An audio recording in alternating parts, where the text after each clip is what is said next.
Ah, look who's back. Glad to see you again. I know it has been some time, but that doesn't really matter. After all, you're not here to hear the going-ons of production and a college student who really overestimated how much free time he would have on his hands. No. You're here to come back to the adventure we left. After all, the worst thing a story can be is incomplete.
So, after humanely getting rid of the bandits, we decided to go back to the priestess to tell her what we had accomplished.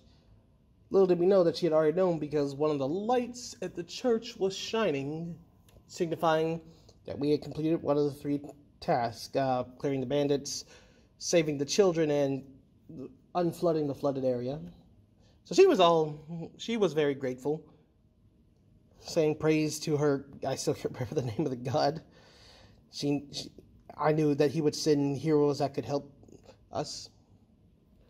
So we took we were pretty badly damaged, and I believe we took a long rest. But since it was kind of early in the day, we took a long rest, but it wasn't night just yet when we got back up. So because of that, we decided to, before looking out for the person who was kidnapping the children, we were just going to go back to the pond, the flooded area, and just try and clear it out. Because what was working for the most part was, in fact, me just, stabbing and clearing some of the gunk and muck in there. So we just headed back there and jumped right in.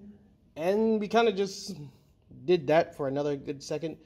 This time staying a little more vigilant, because we did know, the fish were there and they were somewhat dangerous. Here's what we didn't know. Out of nowhere, Taz just feels this huge bite on, the back heel of his leg. And I immediately swipe at the water, trying to hit whatever it was, but miss. Because, again, disadvantage, murky water.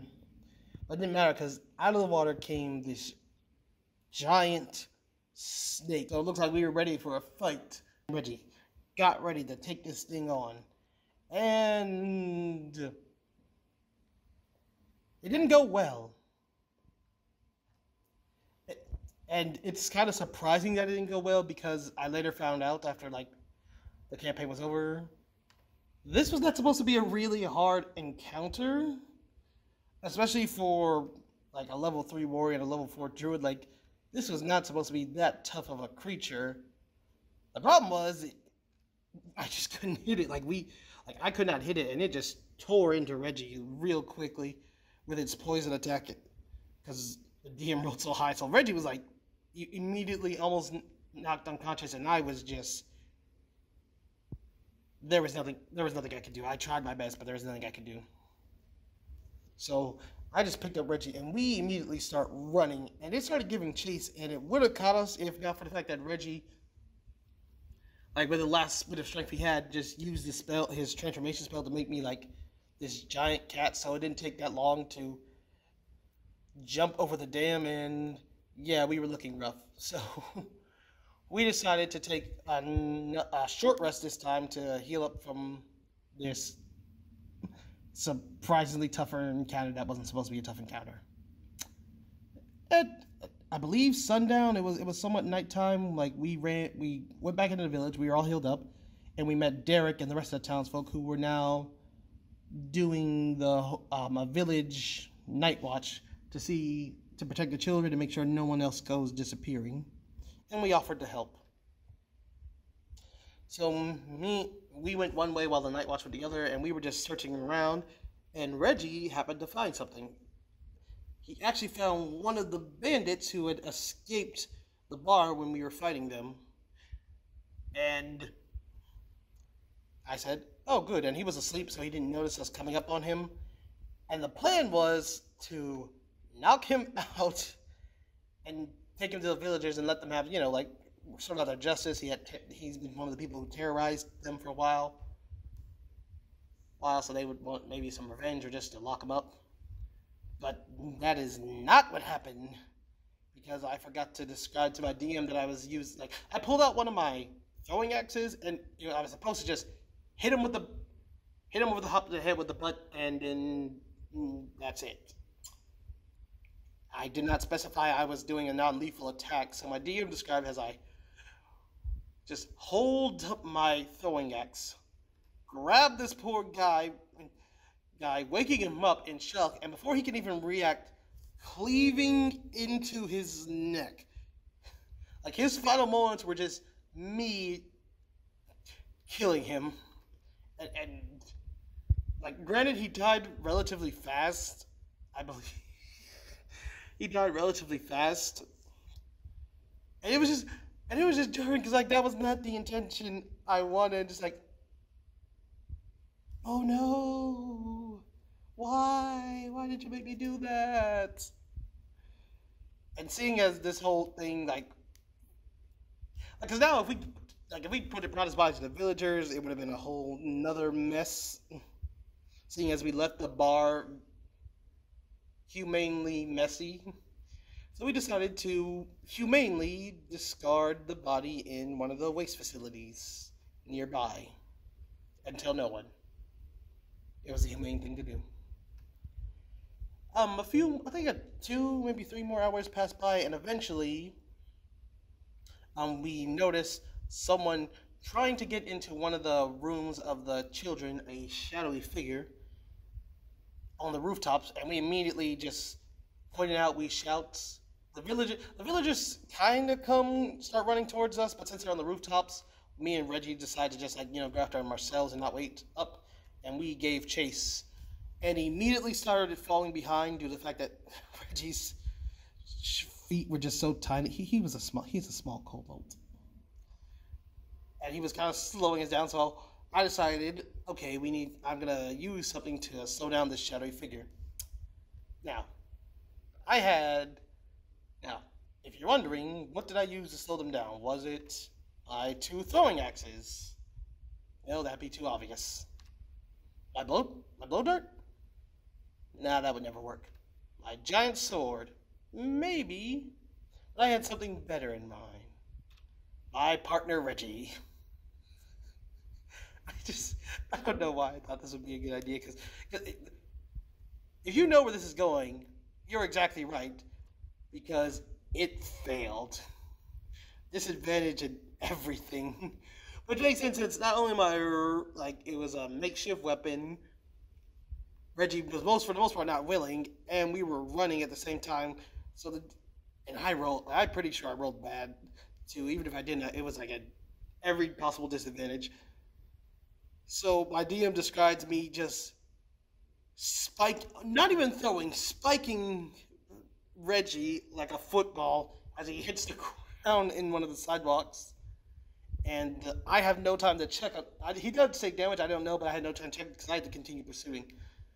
Now, like now that I got the gimmick out of the way, I actually use both my dart and one of my throwing axes, and guess what?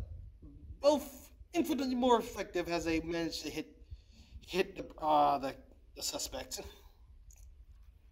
However, the shot I figured didn't got turned to me and readied a lightning attack, and their eyes just like becoming the color of a storm in this story. The first one missed, however, the second one just hit me right on. And and my armor in class was only like, I went, I mean, and it just hit me right on, and I was down. Like, granted, it didn't knock me out, but like my health was like if I got hit with another one of those, I probably would have been killed or something. So I had to stop the pursuit right there because Taz was just not looking good. Eventually, after going, I was managed to claim one of my axes and my sword, and I went down to Reggie to make sure he was okay. He was okay. He was not happy that he had to take a now seemingly unnecessary sacrifice for the team, but I like to think it showed promise.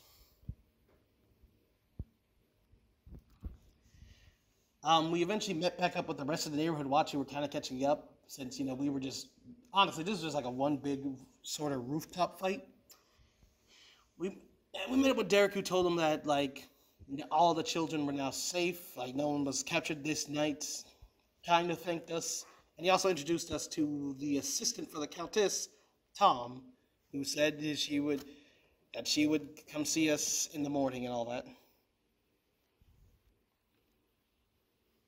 So, me and Reggie once again head back to the church, kind of discussing all that would happen, like who was that figure, the lightning magic, do they have, and they're trying to disappear with the kids, and we came to the conclusion that it was probably a hag, which was gonna suck, because hags are just fucking awful. But we said, we'll deal with it in the morning. Or whenever like she shows herself. So we went to sleep the rest of the night. Eventually we woke up and we just met up with Tom again, who said, yeah, she wants to see us on the second floor. So we head up there to the second floor, and he opens the door for us, and we see the Countess in her little office.